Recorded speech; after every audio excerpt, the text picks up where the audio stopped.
Good part is that the market is not ready to give up on its gains just yet. The Nifty is still at the high point, up about 170 points, and lots of stocks. Mahanagar Gas is still your big mover, up almost about 7%, and a couple of others. Star Health is seeing good traction. Samvardhan Motherson, Gale is in the green. Actually, PSUs are continue their up move after what you saw last week.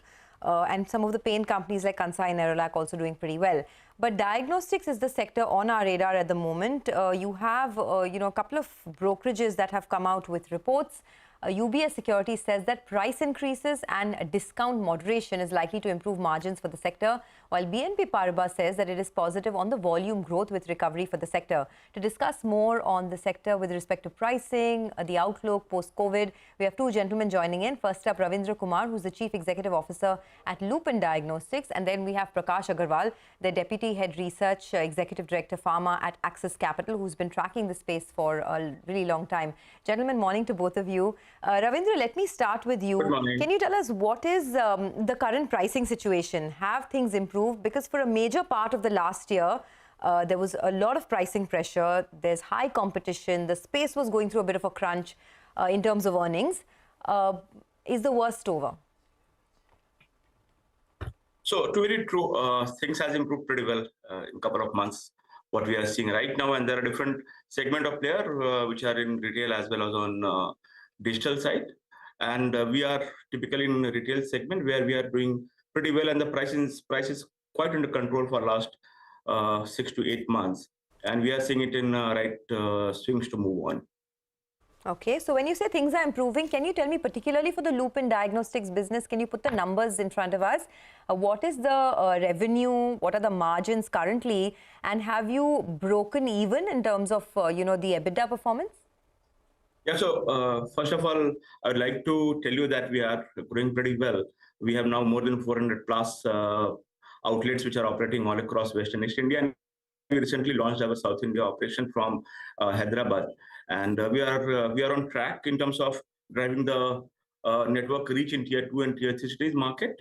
And as you know, we do not break our numbers. So for all the numbers detail, probably you'll have to see our yearly outcome which comes in the month of June. But at a business level, we are right now in more than 125 plus cities. We are driving footfalls, and the great part is that as we committed that in India, there are more than 1 lakh plus labs, but hardly 2.8% are NABL accredited.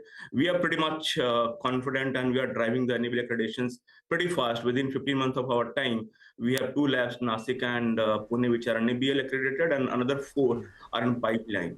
I'm sure you know that in India, more than 70% of decisions in terms of treatment are based on diagnostics report. And it's very critical for any organization to drive quality services to the consumer so that a right line of treatment can be given to patients. In that, all right. Yeah, pretty well. Got that, Mr. Kumar. But a couple of aspects, that our viewers and various shareholders as well would like to know. One is, you can't give us exact numbers, but are you profitable? Have you broken even? Point number one. And point number two, since you were talking about reach, what are the total number of touch points you have? And where do you see that number headed, say by the next couple of years or 2025 on? Okay.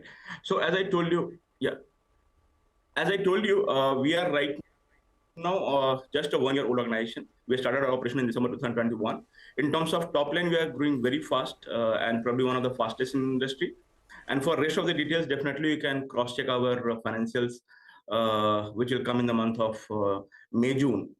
In terms of network reach, which you asked, we are right now in more than 125 plus cities we are operating, and we have 24 plus labs. We are right now have more than 400 plus collection centers and close to 2,000 plus touch points in terms of pickup points which we are serving right now. Sure. So this is in terms of network. Okay, got that. Ravindra, just stay on. We'll come to you in a bit. We also have Prakash Agarwal, who has been tracking this space very closely. Prakash, the big theme last year, right, in the last 1 year has been heavy discounting that the diagnostics companies have had to give in order to compete with sort of newer participants, new entrants.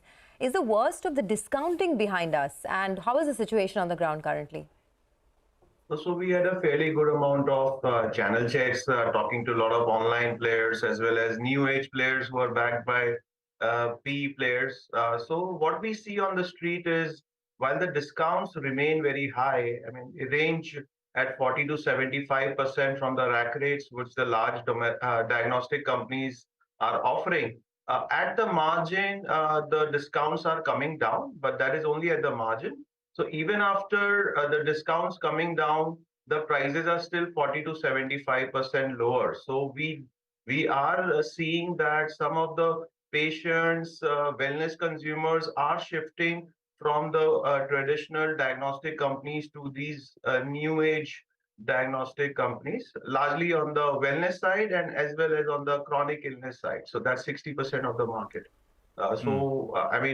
We do see that there is pricing pressure in the industry.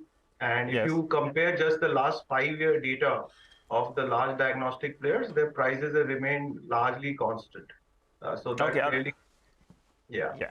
All right, Prakash, clearly you're making your case for derating of the sector and some of these diagnostic companies as well.